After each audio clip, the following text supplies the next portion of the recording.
अच्छा, सबको प्रणाम। मेरी आवाज आ रही है ना? हरिओम। हरिओम हरिओम। अच्छा। अच्छा, स्क्रीन रोटेट करना है। रोटेट नहीं है क्या? अच्छा, ओके। हम्म। तो देखो, हमने पिछली कक्षा में तस्मादित उत्तरस्य हम समझ रहे थे। उससे पहले हमने तस्मिन नीति निर्दिष्टे पूर्वस्य वो सूत्र पढ़ा था। तस्मिन नीति निर्दिष्टे पूर्वस्य जो है वो सप्तमी के लिए है, और तस्मादित्युत्तरस्य वो पंचमी के लिए है। हमने अभी तक जो पढ़ा उसमें क्या पढ़ा कि प्रथमा होगी, फिर पंचमी होगी, सप्तमी होगी, तो और षष्ठी होगी। उसमें हमको कैसे उसका इंटरप्रिटेशन लेना है वो हम समझ रहे थे। प्रथमा से हमने जाना कि वो आदेश होता है या आगम होता है, जिसको विधेय कह सकते हैं।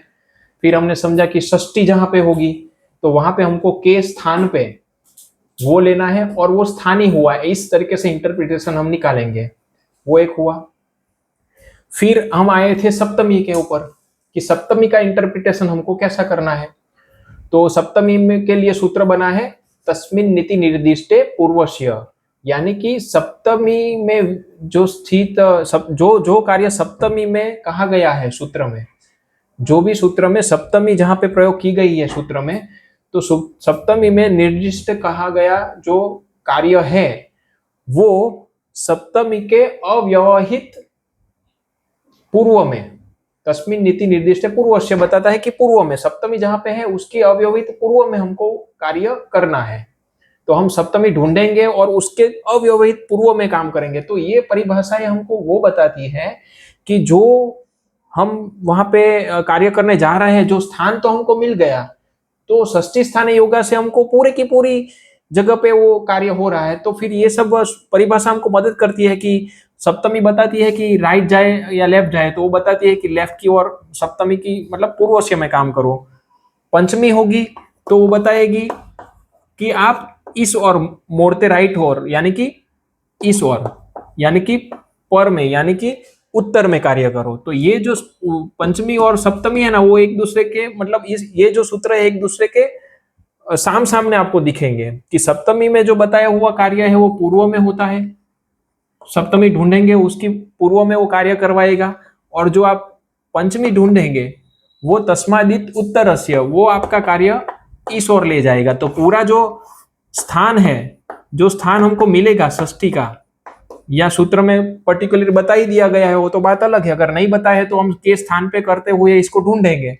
तो वो कार्य जो है वो स्थान में कहाँ पे करेंगे, तो फिर ये लेफ्ट मोड़ना है, राइट मोड़ना है, उत्तर जाना है, पूर्व है, ये सब हमको हेल्प ये सूत्र करते हैं।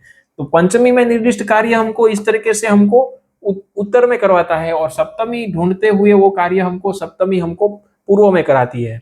तो एक सूत्र था हमारा तस्मिन इति निर्दिष्टे पूर्वस्य, और फिर बाद में हम आए थे पंचमी के ऊपर कि तस्मादित उत्तरस्य, जो हमारा समझना बाकी है। तो इनका ही ऑपोजिट यहाँ पे है कि पंचमी हमको ढूंढनी है और कार्य कहाँ पे होगा, तो बोले कि उसके उत्तर पे होगा।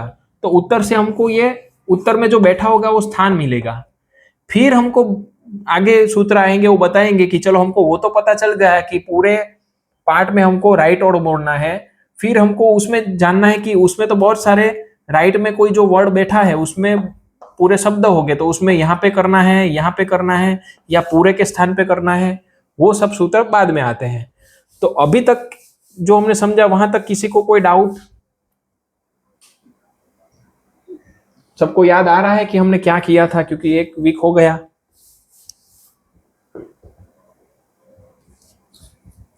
प्रथमा, सप्तमी, षष्ठी, ये हमने खत्म किया था, वो सबको समझ में आ गया ना? ठीक है ना? तो आज जो है हम पंचमी की बात करेंगे कि पंचमी आप ढूंढेंगे ना, तो पंचमी से आपको क्या सब पता चलेगा, पंचमी ढूंढते ही आपको उसका अर्थ कैसे निकालना है, ठीक है, वो हम समझ रहे हैं। तो पंचमी ये हम इंटरप्रिटेशन समझ रहे हैं। इंटरप्रिटेशन यानी कि जब सूत्र में आपको पंचमी मिली तो उसको क्या समझेंगे, षष्ठी मिली तो क्या समझेंगे, सप्तमी मिलेंगे तो क्या समझेंगे, ठीक है, और प्रथमा मिली तो क्या करेंगे? तो प्रथमा से तो हमको पता चल गया, सप्तमी प्रथमा का तो हमने बता दिया आपको कि वो प्रथमा जो है वो आदेश है, उसको विधेय कह सकते हैं। षष्टमी यानी कि वो स्थान पे कार्य करना है, तो ये स्थान बताएगा। तो स्थान तो क्या है कि स्थान में तो जो भी वर्ण होंगे वो बैठे होंगे। स्थान यानी कि कोई एक वर्ण होगा अलग अलग, वो शब्द लेके बैठा हुआ है, ये शब्द है पूरा, और उसमें बहुत सारे वर्ण होंगे, ये पूरा एक स्थान हमको मिलेगा। तो यहां तक तो हम षष्ठी से तो वो स्थान पता चलेगा, लेकिन उसके बाद हमको ये पंचमी और सप्तमी क्या हेल्प करेंगे, वो हमको बताएंगे कि आगे जाना है पीछे जाना है। यानी कि मान लो कि हमने देखे थे उदाहरण सुधी उपास्य का, ठीक है, तो हमको सिर्फ स्थान पता चलता है, आदेश क्या है वो समझ में आता है। लेकिन देखो सुधी हमको, देखो यहाँ पे हमने देखा था कि इको यण अची में देखा था ना हमने, इको यण और अची था। तो अची में, अची यानी कि हमने ये पकड़ा था कि अची यानी कि जितने भी अच है उसमें पूर्वस्य की ओर हमको ढूंढना है, अव्यवहित पूर्वस्य। तो हमको ये अच मिला था कि उसके अव्यवहित पूर्व में यहाँ पे एक बैठा है ऐसा। तो देखो ये सप्तमी क्या करवाती है हमको, इस और नहीं मोड़ती, वो हमको इस और लाती है, इस स्थिति में लाती है। ये बराबर दिख रहा है ना आपको? देखो पिछली तरह वो एकदम फेड नहीं दिख रहा ना, पूरा दिख रहा है ना इस बार पिछली। हाँ, तो सप्तमी क्या करती है, हमको इस और मोड़ती है, हमको इस और लाती है, इस और नहीं ले जाती, तो हमारा उपास्य की ओर हम बढ़ते हैं। लेकिन सप्तमी निर्दिष्ट जो कार्य है वो तस्मादित तस्मिन नीति निर्दिष्ट पूर्वस्य। तस्मिन यानी कि जो सप्तमी में बताया गया कार्य है, अचि जो है वो सप्तमी है, तो इसमें अच ढूंढेंगे। तो ऐसा अच कैसा कि तस्मिन इति निर्दिष्ट है, सप्तमी में कहा गया जो कार्य है सूत्र में, उसके अव्यवहित पूर्व, तो इसके अव्यवहित पूर्व करते हमको यहाँ पे कार्य करने के लिए वो बता रहा है, वरना वो यहाँ पे चला जाता दूर। तो इसी तरह से वो स्थान हेल्प करता है, सप्तमी से वो ढूंढा हमने। इसी तरह से हम बात करेंगे पंचमी की। तो सप्तमी का तो हमने ये समझ लिया कि जो भी सूत्र में सप्तमी बताई गई है वो सप्तमी से निर्दिष्ट बताया गया कार्य अव्यवहित पूर्व में होता है, वो उसका अर्थ सप्तमी का निकला। अभी पंचमी का समझते हैं। तो हमारी षष्ठी हो गई, सप्तमी हो गई, फर्स्ट यानी कि प्रथमा हुआ। तो हमारा ये एक काम खत्म हो जाएगा। क्या खत्म होगा? परिभाषा सूत्र में वो परिभाषा सूत्र हमारी यहाँ पे खत्म हो जाएगी कि प्रथमा को क्या समझना है, पंचमी को क्या समझना है, षष्ठी को क्या समझना है और सप्तमी को क्या समझना है। ये फिफ्थ का खत्म होते ही हमारा वो कार्य खत्म हो जाएगा। तो सूत्र है 1167, तस्मादित्युत्तरस्य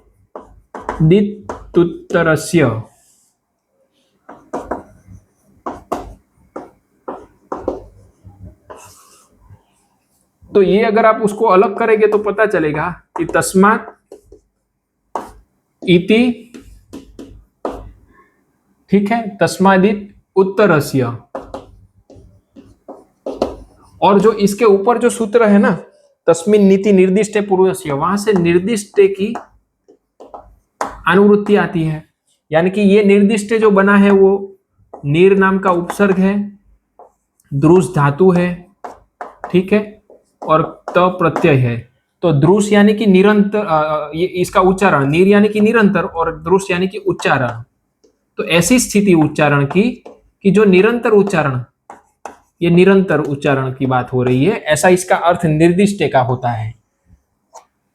तस्मात का अर्थ हमने देखा था, बहुत डिटेल में जाना था। तस्मात जो है वो तद की पंचमी है, पंचमी विभक्ति जो है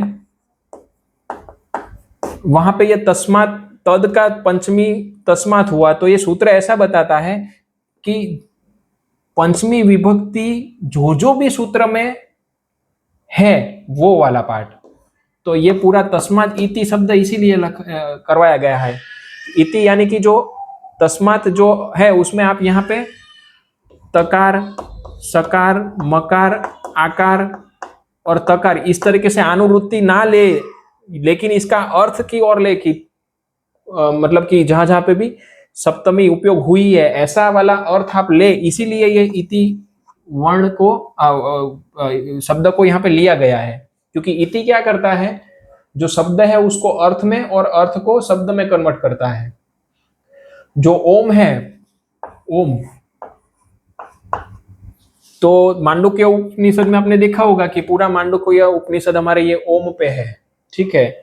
तो ओम जो है हम जो लिखते हैं उसमें अ और उ और म, ठीक है, इनकी वो तीनों वर्ण इसमें है। तो कहने का अर्थ है जो ओम है वो है परमात्मा का अगर हम ऐसा देखें तो बहुत सारे परमात्मा के वाचक शब्द है। राम है, शंकर है, फिर शिव है, फिर है ये कृष्ण है, ऐसे अलग अलग नाम तो है ही भगवान के।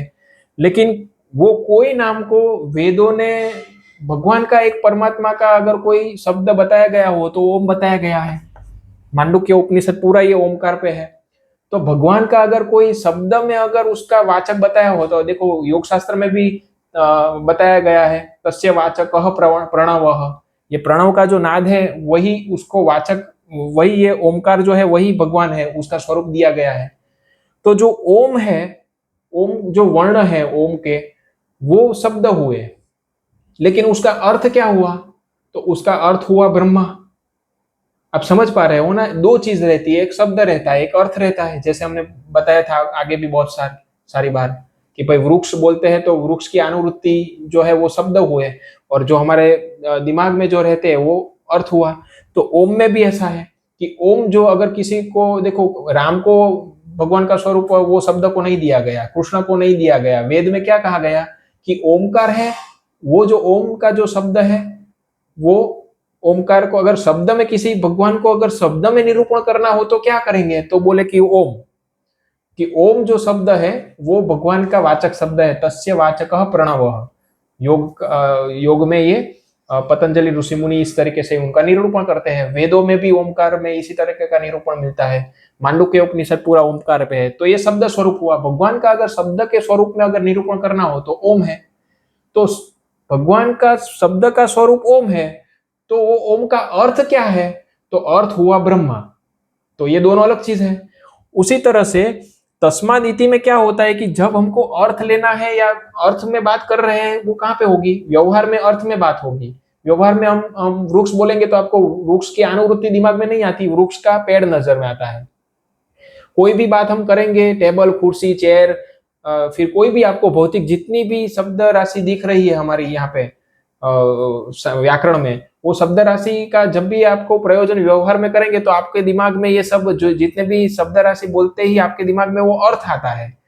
घोड़ा बोलते हैं, जो भी गाय बोलते हैं, कुछ भी बैल बोलते हैं या फिर हाथी बोलते हैं, जो भी बोलते हैं तो आपके दिमाग में वो अर्थ प्रकट होता है, जो फिजिकली जो जिसका स्वरूप है। घोड़ा नामक वो दिमाग में आता है, बैल आता है, गौ आती है, तो वो अर्थ है। लेकिन उससे ऑपोजिट यहाँ पे होता है। व्याकरण में हमको अर्थ क्रिएट नहीं होते हैं, यहाँ पे हमारे दिमाग में अनुवृत्ति आती है, क्योंकि यहाँ पे बात भी अनुवृत्ति लेने की ही कही गई है। तो क्योंकि वो एक सूत्र बनाया गया है कि स्वम रूपम शब्दस्या शब्द संज्ञा, कि पूरे व्याकरण में जब भी आपको ऐसी सब बात की जाए कि जो व्यवहार में आप प्रयोग करते हो, तो वो अर्थ को नहीं लेना है आपको, यहाँ पे सिर्फ शब्द को ही ग्रहण करना है, शब्द का खुद स्वरूप ग्रहण करना है। तो अभी वो नियम वहां पे बना दिया गया। तो तब क्या होगा कि जब हमको सही में वो अर्थ की जरूरत है जो व्यवहार में किया जाता है, इसीलिए इति का उपयोग किया जाता है। शब्द को अर्थ में और अर्थ को शब्द में कन्वर्ट करते हैं। ये इति का प्रयोग व्यवहार में हम शब्द को कन्वर्ट करने के लिए करते हैं, क्योंकि वहां पे अर्थ प्रधान है, अर्थ हमारे दिमाग में आता है। इसलिए तब जब हमको अर्थ दिमाग में आ ही रहा है लेकिन हमको उपयोग शब्द का समझाना है, तो तब वहां पे इति का प्रयोजन जो है वो अर्थ में से शब्द में कन्वर्ट करने का होता है। लेकिन शास्त्र में उसका ऑपोजिट होता है कि यहाँ पे जो हम उपयोग करेंगे इति का, वो इसलिए करेंगे क्योंकि यहाँ पे हमारे लिए शब्द प्रधान है और अर्थ नहीं होते हैं। यहाँ पे शब्द का स्वरूप ही उसका अर्थ होने के कारण हम शब्द ही समझते हैं। इसलिए यहाँ पे इति का उपयोग शब्द को अर्थ में कन्वर्ट करने के लिए होता है। इसीलिए यहाँ पे इति का उपयोग करते हुए यह तस्मात से आप इसकी अनुवृत्ति तकार सकार मकार आकार तकार ना ले, और तस्मात का अर्थ आप सूत्र में पठित वो पंचमी विभक्ति ऐसा करके ले, इसीलिए तस्मात इति रख दिया गया कि तस्मात यानी कि फिफ्थ विभक्ति में स्थित जो भी सूत्र में आपको पंचमी विभक्ति दिखे वो ऐसा यहाँ पे अर्थ निकालने के लिए इति शब्द ऐसा रखा। तो इति रखते ही इसका अर्थ ऐसा हो गया कि सूत्र में जहां जहां पे भी पंचमी विभक्ति में बताया गया जो कार्य हो, तो वो क्या, तो वो कहाँ पे करना है, तो उत्तरस्य निर्दिष्ट है, यानी कि निर्दिष्ट इसमें निर्दिष्ट किया गया जो कार्य है वो आपको अव्यवहित उत्तर में करना है। तो देखो इसका उदाहरण करेंगे ना तो ज्यादा समझ में आएगा आपको। तो हम इसका उदाहरण करते हैं।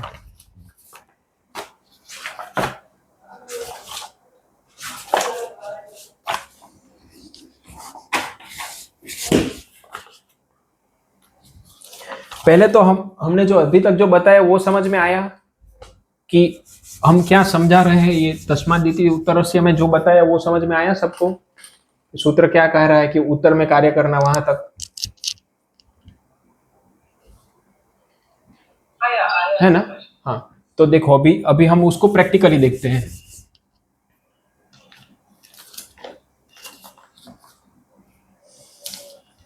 देखो एक सूत्र है, उदह स्था स्तंभो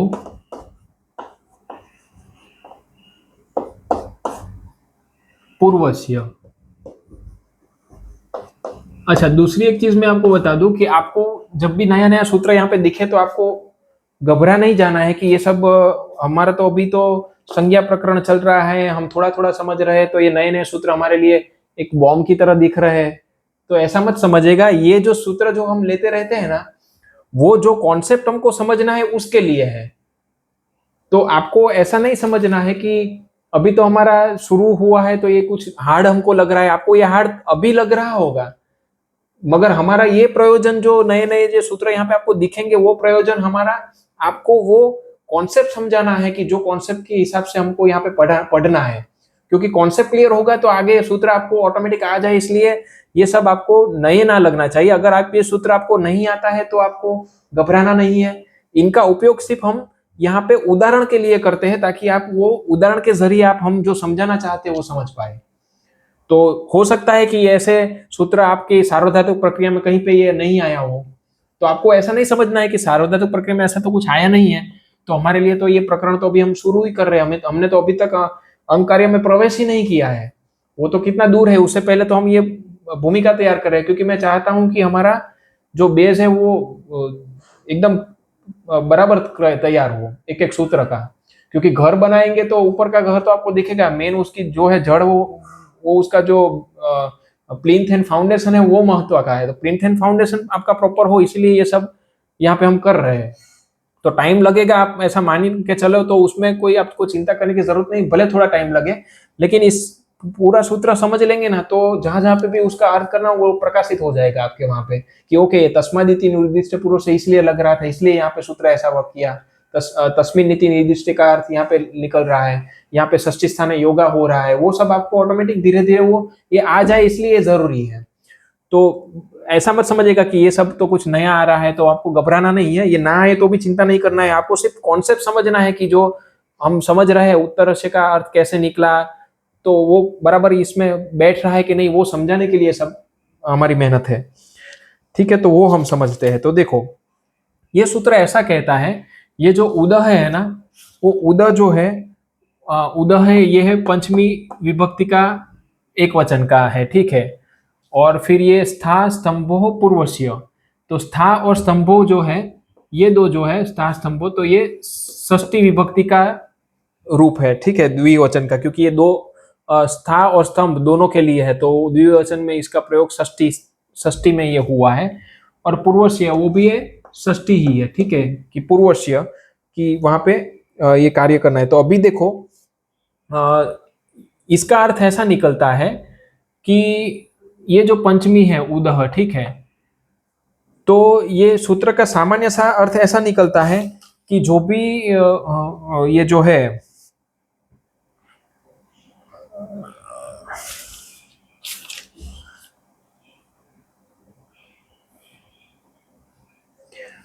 ये जो उदह है, हमने आगे भी ये देखा था एक बार, ये उदह उदह है, उसके पीछे मान लो कि स्था या स्तंभ, उदह नाम का जो ये जो है उपसर्ग है, ये कुल 22 प्रकार के उपसर्ग होते हैं। प्र, परा, अप, सम, अनु, अव, निस, निर, दुस, दूर, वी, आंग, नी, अधि, अपि, अति, सु, उत, अभि, प्रति, परि, उप, इतने 22 प्रकार के उपसर्ग रहते हैं। जैसे ही उपसर्ग आगे लगते हैं ना तो वो क्रिया के आगे लगते हैं, तो अपना क्रिया का जो है उसका अर्थ वो बदलते रहते हैं, वो अलग विषय है। लेकिन उतना समझो भी कि ये उद नाम का उपसर्ग है, उसके पीछे अगर स्था या स्तंभ है ना, तो आपको जो ये पूर्व में बैठा हुआ जो हुआ जो वर्ण है ना, उसके जैसा सदृश्य यानी कि उसके जैसा पूर्व सवर्ण का आदेश करना है, ऐसा सूत्र है। आपको याद नहीं रखना है, मैं सिर्फ बताऊं वो सूत्र का अर्थ क्या है वो समझना है। हमको समझना वो ये है, हमको समझना क्या है, तस्मादित्युत्तरस्य, पंचमी में विभक्ति में कहा गया कार्य जो है वो अव्यवहित उत्तर में होता है, ये हमको समझना है यहाँ पे, इसके लिए हमने यहाँ पे लिया है। तो अभी ये सूत्र का अर्थ मैं आपको बता रहा हूं कि सूत्र का अर्थ ऐसा है कि ये जो ऐसी आपको स्थिति मिले जहां पे उद के बाद स्था या स्तंभ हो उसके पर में, तो फिर ये जो पर में मतलब सॉरी, ये पूर्व में जो है ना, पूर्व सवर्ण आदेश करो, ऐसा ही बता रहा है कि इसको पूर्ण सवर्ण आदेश करो। ये जो है ना यहाँ पे पूर्ण सवर्ण आदेश करना है ऐसी स्थिति में। तो सिर्फ इतना समझने के मात्र से ये पूरा अर्थ नहीं होगा जब तक तस्मादित्युत्तरस्य यहाँ पे नहीं आएगा। वो कैसे हम समझते हैं एक एक करके।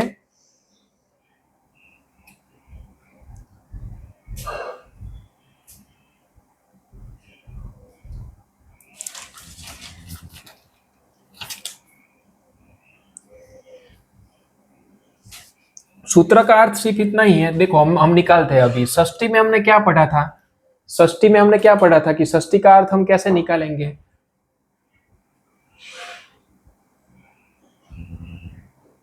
षष्ठी में अर्थ क्या निकालेंगे हम, कौन सी दो चीज हमने पिछले कक्षा में पढ़ी थी।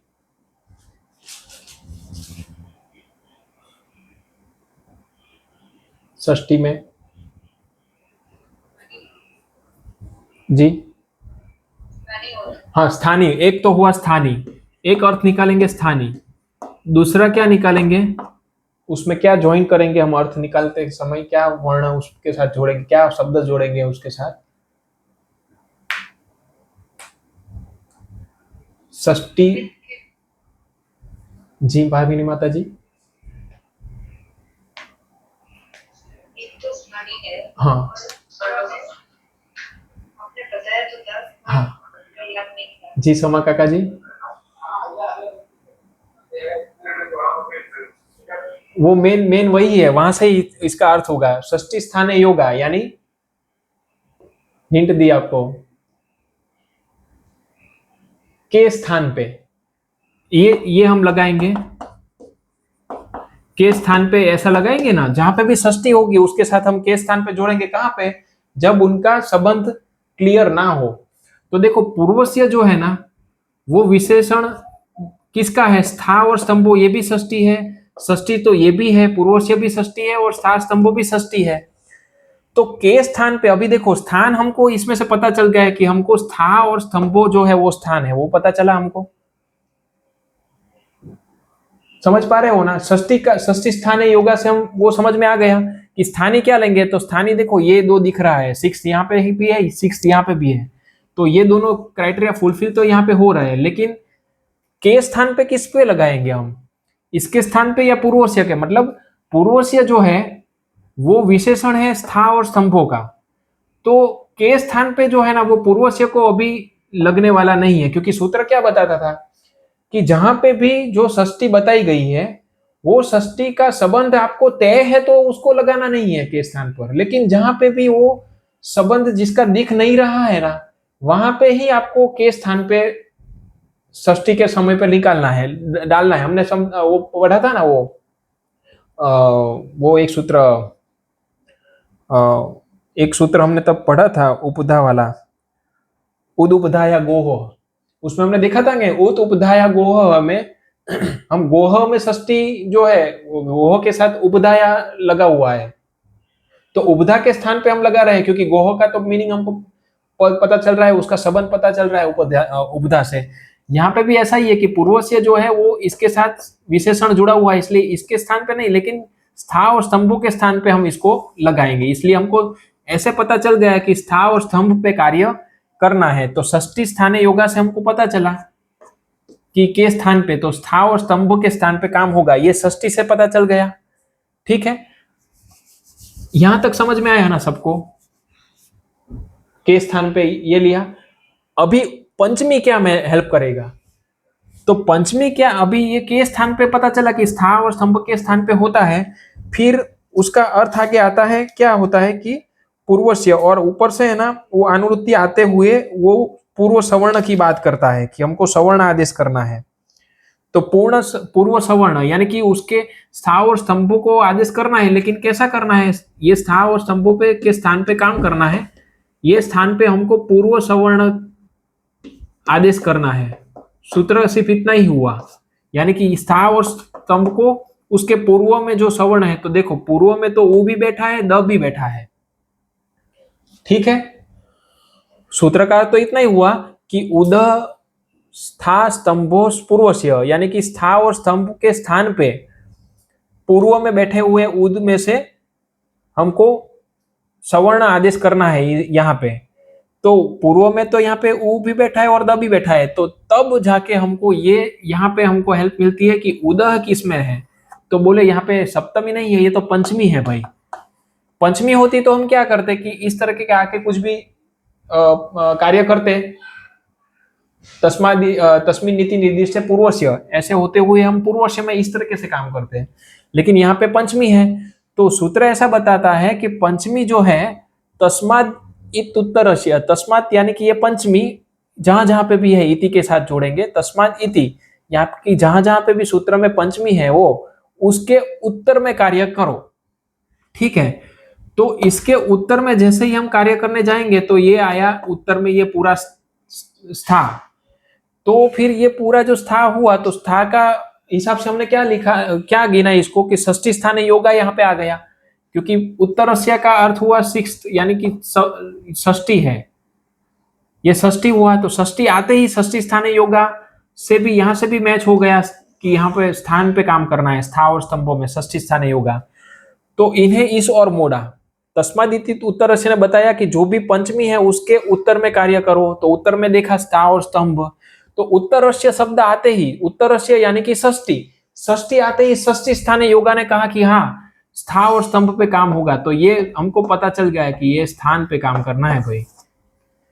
अभी प्रश्न होगा कि वो पूरे के पूरे स्थान पे काम करवाने जा रहा है कि पूर्व सवर्ण करना है, तो पूरे स्था के स्थान पर या पूरा स्तंभ निकल जाएगा, तो बोले कि नहीं, अभी यहाँ पे परिभाषा आती है, यहाँ पे परिभाषा ऐसी आती है कि पूरे के पूरे स्थान पे कार्य करने जब जाता है षष्ठी स्थान योगा, तो फिर वो जो स्थान होता है पूरा स्थान पे जो कार्य करना होता है और बताया नहीं जाए कि कहाँ पे करना है। यहाँ पे पूर्व सवर्ण करना है, लेकिन कहाँ कहाँ करेंगे, सकार को, थकार को, आकार को, किसको करेंगे? ये दो अलग अलग है, स्था अलग है, स्तंभ अलग है। कभी आपके उद के पर स्था आए या फिर उद के पर स्तंभ आए, ऐसा अर्थ है वो, तो कहाँ पे करेंगे? तो एक परिभाषा और आती है स्थान के हिसाब से। ये हम इंटरप्रिटेशन फर्स्ट फिफ्थ सिक्स की कर रहे हैं, ऐसी इंटरप्रिटेशन हम करेंगे स्थान के लिए कि जब स्थान में कंफ्यूजन हो तो कैसे कैसे परिभाषा आती है। तो उसमें से पहली परिभाषा आती है अलोन्तस्य। ये सूत्र हम डिटेल में पढ़ेंगे, अभी जरूर के हिसाब से इतना पढ़ेंगे कि उद जो है वो पंचमी है, तो तस्मादिति उत्तरस्य ने बताया कि उत्तर पे काम करो, तो उत्तर पे उत्तरस्य यानी कि षष्ठी, तो ये पूरी की षष्ठी पे कार्य करने चलेंगे, तो षष्ठी स्थान योगा लगा यहाँ पे, यानी कि पूरा का पूरा स्था और स्तंभ पे काम लगा। तो बोले कि नहीं, पूरा का पूरा स्थान जहां पे भी कुछ बताया नहीं गया हो पूरा पूरा स्थान आता है, तो ऐसे नहीं होता है, वहां पे अलोन्तस्य यानी कि अंतिम अल्प पे काम होता है, तो वो बताता है यहाँ पे आकार पे काम करो, या फिर बोलता है कि भकार के पे काम करो। तो फिर सूत्र इसको बांधते हुए आता है कि नहीं नहीं भाई, जब भी पंचमी में कोई कार्य कहा गया, पंचमी विभक्ति से कोई कार्य कहा गया हो ना, तो कभी अंतिम अल्प पे नहीं होगा भाई, तब आदेह परस्य, यानी कि आदि के वर्ण पे होगा, तो यहां से फिर से वो यहाँ पे आ गया, तो ये सकार आया। तो काम अभी होगा ना, वो यहाँ पे सकार पे काम होगा, पहले वर्ण पे। जब भी पंचमी, देखो कैसे हेल्प कर रही है ये सब, फिफ्थ सिक्स्थ फर्स्ट प्रथमा ये सब नहीं समझेंगे ना, तो हम कहाँ पे काम करना है वो क्लैरिटी नहीं मिलती है हमको। आप समझ पा रहे हो? पंचमी क्या करवा रही है?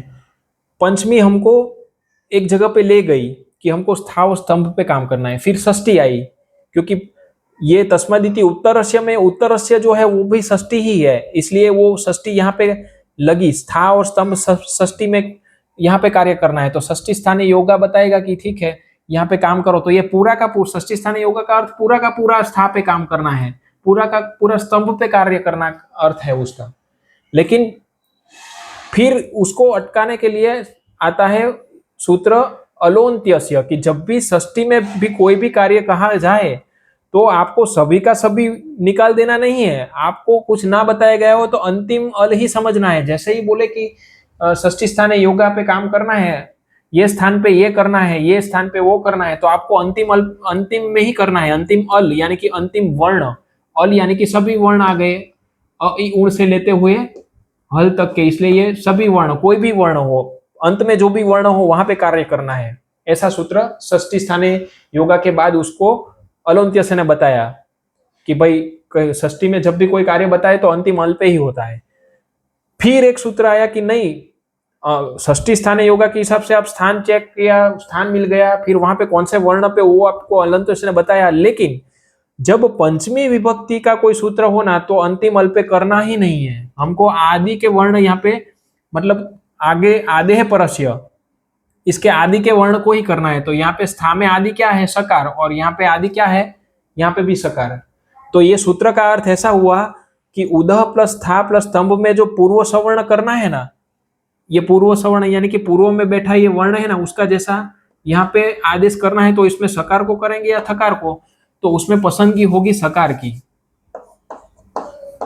इस सकार को यहाँ पे दकार का जैसा सवर्ण करना है।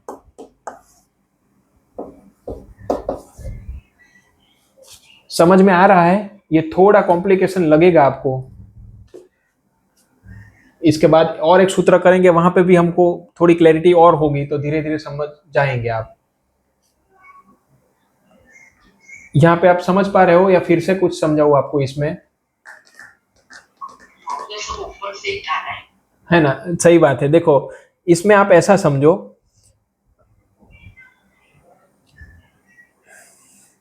देखो सप्तमी में क्या होता है कि सब पहले ये सब सूत्र क्या करवाते हैं हमको कि कोई भी कार्य करना है ना, तो हमारे सामने ऐसे प्रश्न हो गए कि हमको वो स्थान तो मिल जाएगा। मान लो कि यहाँ पे हमको वो मिल गया कि हमको स्था पे काम करना है या फिर स्तंभ पे काम करना है। पाणिनि भगवान के जो सूत्र है षष्ठी स्थाने योगा क्या करेगा कि षष्ठी ढूंढते ही आपको इतना बता देगा कि काम है ना इतने में, कहीं इतने में होने वाला है। तो हमको वो पता चल जाता है कि ठीक है यहाँ पे काम होने वाला है। लेकिन इतना काफी नहीं रहता है। क्यों? क्योंकि फिर हम क्या करेंगे, इतने में काम होने का अर्थ हुआ है कि वो पूरा का पूरा स्था को हटा के कोई वर्ण आ रहा है क्या, पूरा का पूरा स्तंभ हटाना है क्या? तो ऐसा नहीं होता है। इसमें भी कोई एक वर्ण होगा, या तो ईश्वर होगा, या तो ईश्वर होगा, या अंतिम होगा, या आदि होगा, या पूरा का पूरा होगा। तो षष्ठी स्थान योगा सिर्फ हमको इतना बताता है कि स्तंभ पे कार्य करना है। फिर स्तंभ पे आते हमको वो जानना है कि स्तंभ में तो बहुत सारे हैं, सकार है, तकार है, अकार है, मकार है, भकार है, अकार है, उसमें से किसके लिए? इसलिए उसके लिए फिर से एक अलग से परिभाषा आती है। तो वर्ड की चयन करने के लिए, पूरे एक एक शब्द चयन करने के लिए ये और परिभाषा यहाँ पे आ गई, इसलिए आपको कंफ्यूजन और क्रिएट हो गया। पंचमी हम ढूंढ रहे थे, पंचमी हमको कैसे मदद करेगी वो हम समझ रहे हैं, लेकिन हमको इसके साथ ये भी समझना पड़ रहा है कि पंचमी से हमको ईश्वर कार्य करना है, वो समझाने के लिए यहाँ पे क्या कार्य करना है इसकी अलग अलग परिभाषा आ रही है, इसलिए आपको कंफ्यूजन हो रही है। हमारा पार्ट ये जानना है कि पंचमी हमको क्या हेल्प कर रही है। पंचमी हमको सिर्फ यहाँ पे जाना है, वो मदद कर रही है स्तंभ में। षष्ठी भी वही कार्य यहाँ के वो कर रही है, इसलिए सब चीज साथ में अभी आ रही है, इसलिए आपको कंफ्यूजन हो रही है।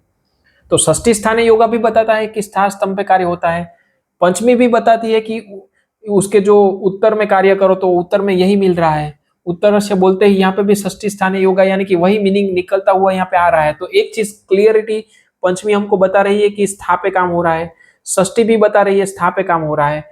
तो उतना तो तय हो गया कि ये स्थान हमको मिला, लेकिन वो उसमें भी किसको, सकार को करे, थकार को या आकार को, तो उसके लिए एक अलग से परिभाषा आ रही है। इसलिए ये समझाना पड़ रहा है कि अलोन्त्य से कभी भी स्थानीय का काम बताए कि और यहाँ पे कार्य करना है तो आपको वो अंतिम अल पे ही समझना है, कभी भी ऐसा नहीं समझना है कि आगे काम होगा पीछे काम होगा। इसलिए अलोन्त्य से एक परिभाषा सामान्य सूत्र है कि जब भी कोई उसको रेस्ट्रिक्शन नहीं मिलेगा और आपको बताया जाएगा कि ये शब्द के स्थान पे ये करो, ये शब्द के स्थान पे ये करो, तो वो शब्द के अंतिम को ही हम चेंज करेंगे, अंतिम को ही।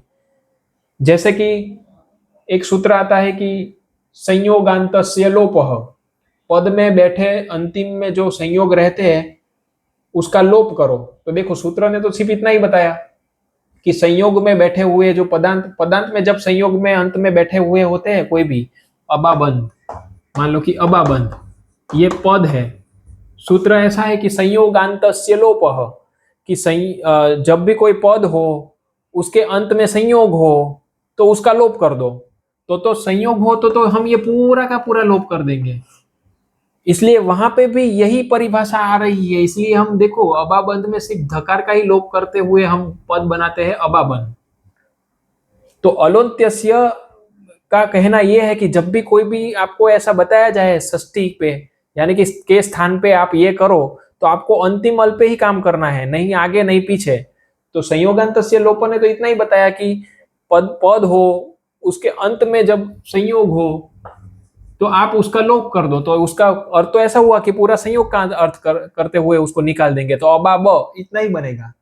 इसको अटका के ये एक परिभाषा आती है अलोन्त्य कि जब भी आपको कोई कार्य कहने को कहे कोई जगह पे, कोई स्थान पे, तो आपको उसके नहीं कहा गया है तो आप ऐसा ही समझ के चले कि उसके अंतिम के लिए ही कहा गया है। इसलिए हम वहां पे अर्थ अंतिम वर्ण का लोप समझते हैं, संयोगांतस्य लोप में पूरा का पूरा नहीं करते हैं। तो वही यहाँ पे भी हुआ कि तस्मादित उत्तर से बताता है कि जो पंचमी में जो आपकी बैठी हुई है सूत्र में, जो निर्दिष्ट जो कार्य बैठा हुआ है पंचमी में, उसके तुरंत उत्तर में कार्य करो तो स्था मिला, स्तंभ मिला, यहाँ पे कार्य करना है, षष्ठी मिली है। तो षष्ठी स्थानीय योगा ने बताया कि ये पूरे के पूरे स्था को काम करो। तो फिर अलोन्त्य से सूत्र आया, जैसे अबाबन में भी पूरे संयोग निकल रहा था तो कुछ नहीं कहा तो हमने अंत का लोप किया, वैसे यहाँ पे भी अलोन्त्य से आया और बोला कि अंत पे काम करो। तो हमने इसका मीनिंग निकाला कि हम आ पे काम करेंगे और भ के का ऊपर काम करेंगे। लेकिन जब भी पंचमी में कोई भी कार्य सूत्र में बताया गया होता है ना, वो कभी भी ये अलोन्त्य से सूत्र वहां पे नहीं लगता है। उसके बाद वो सूत्र आता है आधे परस्य, इसके लिए पंचमी के लिए कार्य हमेशा वो आदि पे ही होता है। तो जहां पे भी पंचमी होगी ना वो आदि शब्द के वहां पे कार्य होगा, वो कभी भी अंत में नहीं होगा। समझो, इस ये बताने जा रहे हैं। कुल मिला के अर्थ वही है कि जैसे तस्मिन् नीति निर्दिष्ट से पूर्व से इस ओर हमको कार्य करवा रहा था, इस ओर से तस्मादित उत्तर से पंचमी से उत्तर में कार्य करवाता है। तो उत्तर में हमको मिला स्था और स्तंभ। तो कुल मिला के सूत्र का अर्थ वो है कि तस्मिन् नीति निर्दिष्ट पूर्व से इस ओर करवाता है, तो ये जो तस्मादित उत्तर से वो इस उत्तर की ओर करवाता है ऐसे। तो ये यहाँ पे कार्य करना है, ऐसा हमको समझना है। फिर इसके बाद जो परिभाषा आती है वो षष्ठी स्थानीय योगा अलोन्त्य से आधे परस्य आती है, वो हम समझने वाले हैं। ऐसा नहीं आप समझे कि भाई ये मैं नहीं समझाने वाला, ये डिटेल में हम अलोन्त्य से और आधे परस्य इसके बाद वही आने वाले हैं। ले तो एक झलक की ओर से हमको यहाँ पे एक थोड़ा जरूर पड़ा, इसलिए यहाँ पे हमको लेना पड़ रहा है। लेकिन हमको समझना भी ये है कि इसके उत्तर में कार्य होगा। ये समझ में आपको आया कि पंचमी जो है वो बता रही है कि इस ओर काम करो, इतना भी आपको समझ में आया गया तो भी ठीक है। आपको ना समझ में आए तो चिंता मत करो, अभी इतना ही समझो कि पंचमी में जो बात कही रही गई ना वो हमको इस ओर ले जा रही है कि हमको उत्तर में कार्य करना है, यानी कि स्था और स्तंभ पे काम करना है। इसका अर्थ इतना ही है, ये समझे।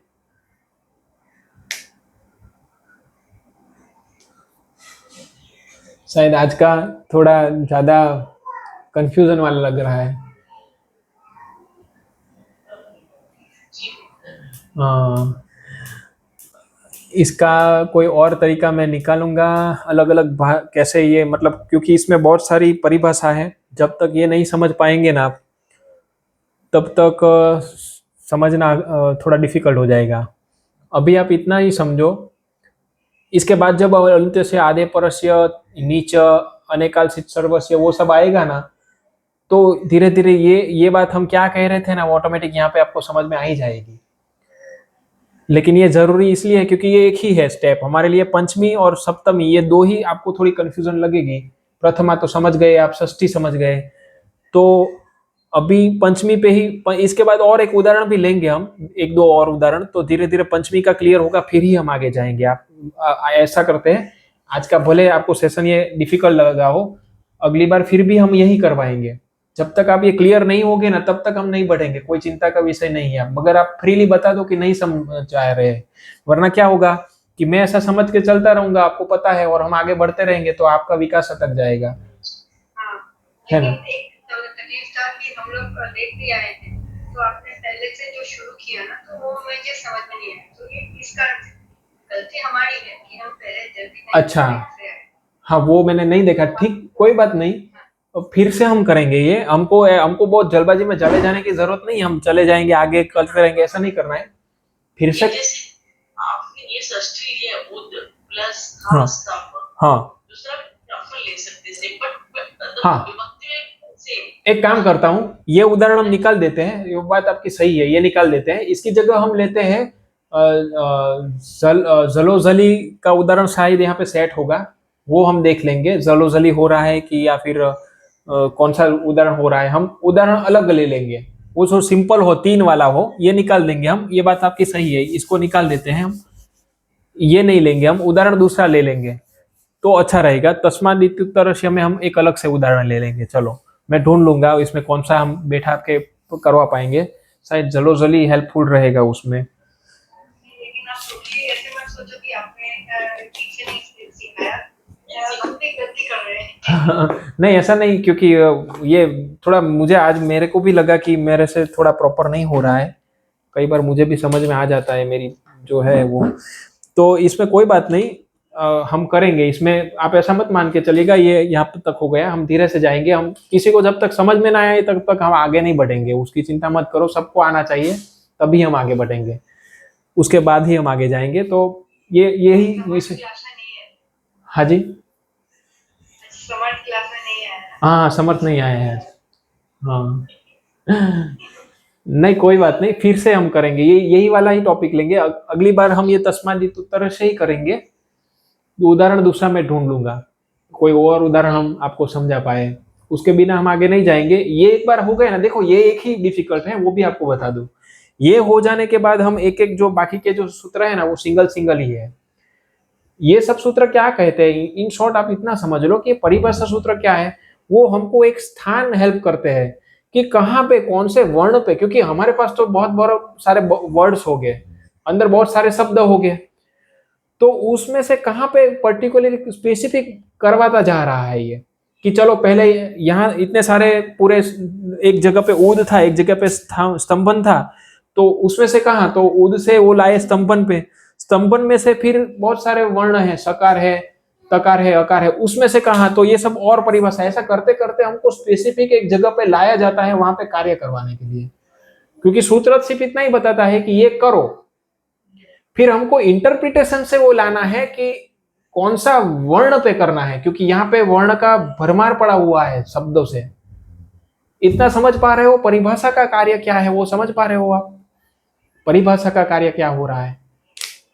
तो हमको समझाने के लिए जो सूत्र है, हाँ छोटे छोटे होते हैं, लेकिन आपको क्या करना है तो नहीं पता है, हाँ, तो वो हमको समझाने के लिए लिखा है, हाँ ये उसके लिए लिखा है, ये समझे कि ये सूत्र में हमको क्या करना है। हाँ हाँ, क्योंकि देखो संयोगान्तस्य लोपः, अगर आप परिभाषा को निग्लेक्ट कर दो तो ये सूत्र क्या बताता है कि कोई पद हो, यानी कि जिसके साथ तिंग प्रत्यय जुड़ गए हैं उसको पद कहते हैं, या सुप प्रत्यय जुड़ गए, प्रत्यय जिसे जुड़ गए उसको तिगंत पद या सुबंत पद सुप्ति गंतम पद से उसकी संज्ञा होती है, तो वो ऐसा बताता है कि हमारी प्रक्रिया चलेगी, धातु के परे प्रत्यय रखेंगे या प्रातिक पद के परे प्रत्यय रखेंगे और जो बना वो अंतिम पद बनता है। तो वो पद जब बने और अंत में संयोग मिले, संयोग यानी कि दो हल का संयोग मिले, तो आप उसका लोप कर दो। देखो अभी देखो, संयोगांतस्य लोप सूत्र का अर्थ सिर्फ इतना ही है, क्योंकि सूत्र हमको सिर्फ इतना ही बताएगा, परिभाषा सूत्र नहीं है, आप ऐसा समझो। और सिर्फ ये सूत्र हमारे सामने आया कि संयोगांतस्य लोपः, कि सभी संयोग को हाँ, कि आप संयोग का लोप करो। कैसा संयोग? जो पद के अंत में है। तो सूत्र का अर्थ तो ऐसा निकला कि पद के अंत में संयोग का लोप कर दो तो पूरा का पूरा संयोग 3 का होगा, 4 का होगा, 5 का संयोग होगा, पूरा मिटा देंगे। तो परिभाषा ही वही एक सूत्र रहते हैं कि जो आपको जो विधि बताई गई है उसमें स्पेसिफिकली हमको बता देते हैं कि सूत्र भले ऐसा बता रहा है लेकिन इसका अर्थ आपको ऐसा नहीं निकालना है। आपको अर्थ मेरे को साथ में रख के चलो, तो उसका अर्थ होता है कि इसके अंतिम वर्ण का ही लोप करो। अलोन्त्य से ऐसा बोलता है, संयोगांत से लोप सूत्र आता है ना, तब अलोन्त्य से ऑटोमेटिकली आके खड़ा हो जाता है कि जब भी कोई कार्य कहने के लिए बोले कोई भी जगह पे, तो वो अंतिम अल को समझते हुए, मेरे को समझते हुए ही आपको करना है। आपको पूरा का पूरा संयोग नहीं मिटा देना है। तो ये क्या हुआ?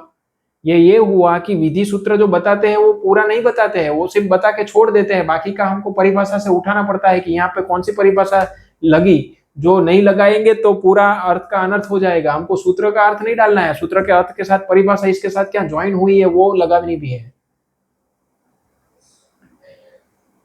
तो सप्तमी से कार्य हमको लेफ्ट जाना है या राइट जाना है वो बताता है। फिर वो पता चलता है कि ये स्थान हुआ, तो फिर उसमें से अंतिम अल है, बीच का वर्ण है, पूरा का पूरा हटाना है। वो सब हमको अलंत्य से ईच अनेकाल्सित सर्वस्य है या फिर आधे परस्य है, ये सब हमको स्थान में आने के बाद बताते हैं कि इसमें से कहाँ पे। एक चीज सिर्फ स्थान बताती है, राइट जाना है लेफ्ट जाना है। एक स्थान चयन करने के बाद कौन से वर्ण पे करना है वो बताता है कौन है हमको? अलोन्त्यस्य, आधे परस्य, नीच, अनेकाल्सित सर्वस्य, वो हमको वो बताते हैं कि अंत में जाना है, आदि में जाना है, बीच में जाना है, सब उड़ाना है, वो हमको वो बताते हैं। तो कुछ सूत्र हमको क्या जी खुदा में जाना है। हाँ, वो बताते हैं। तो अभी हमने जो समझा ना, तो उसमें दो ही चीज है, सप्तमी और फिफ्थ यानी कि पंचमी, ये दो समझ लो। वो सिर्फ हमको स्थान बताएंगे कि राइट में जाना है लेफ्ट में जाना है। तो हमको वो मिल गया कि ये वर्ण पे कहा, ये यहाँ पे जो जितने भी वर्ण बैठे हैं पूरा शब्द लेके हुए, तो शब्द में पूरे वर्ण है, वो पता चल गया। फिर वो सब परिभाषा चालू होती है कि ये में से हमको अंत में जाना है तो अलंत्यस्य, आदि में कौन जाना है तो बोले आधे परस्य, वो सिर्फ पंचमी में के लिए ही होती है। आधे परस्य पंचमी वाले के लिए ही है, इसलिए यहाँ पे आई। सब जगह पे आधे परस्य नहीं आने वाला है, ज्यादातर वो अलंत्य से ही आ जाता है, सबसे पहले ही अलौत्य से आके खड़ा हो जाता है। लेकिन पंचमी निर्दिष्ट कार्य होता है तो फिर आधे परस्य आ जाता है अलौत्य से को रोक के। फिर जब भी गकार से आदेश किए गए होते हैं तो फिर नीचे आ जाता है, फिर अनेकाल्सित सर्वस्य आता है। ऐसा करते हुए मतलब कहने का अर्थ है कि वो जब हम स्थान पता चल गया ना, तो स्थान में कौन सा वर्ण, उसके लिए ये 4-5 परिभाषा है। स्थान कौन सा, तो उसके लिए ये तस्मान् नीति निर्दिष्ट पूर्वस्य, तस्मिन् नीति निर्दिष्ट पूर्वस्य और तस्मादित उत्तरस्य, ये हमको उत्तर या पूर्व की बात करेगा। और बाद में अंदर क्या है वो हमने बताई, वो 4-5 परिभाषा हेल्प करती है, बाकी और कुछ नया नहीं है। परिभाषा इतनी ही है, ज्यादा नहीं है, थोड़ी ही है जो मैं आपको बता दूंगा। अलग अलग आदेश ज्यादा आते हैं बहुत सारे, तब क्या करना, तो वहां पे भी अलग एक सूत्र आता है कि स्थानेंतरतम, वो एक परिभाषा आएगी। यण जो आदेश हुआ, या फिर कि इको, या एक आएगा इको ये आएगा, सॉरी, कहीं पे भी गुण करना हो तो इको गुण वृद्धि करके एक आएगा सूत्र। तो ये सब परिभाषा है। लेकिन अगले सेशन में फिर से हम यही लेंगे, चिंता मत करो, थोड़ा समझ में ना आया हो तो यही लेंगे हम, तस्मादित उत्तरस्य। 1-2 लेंगे ना, 2-3 1-2 लेक्चर इस पे लेंगे थोड़ा बहुत, तो आपको इसमें कंफ्यूजन नहीं रहेगी। ठीक है, कोई बात नहीं, धन्यवाद। ओम पूर्णमद पूर्णमिदं पूर्णात् पूर्णमुदच्यते पूर्णस्य पूर्णमादाय पूर्णमेवावशिष्यते। ओम शांति शांति शांति। माता जी के चरणों में प्रणाम, आप सभी को प्रणाम। मुझे जिस गुरु ने पढ़ाया वो जानवी दीदी को भी मैं प्रणाम करता हूँ। धन्यवाद। धन्यवाद। धन्यवाद। धन्यवाद महोदय। धन्यवाद।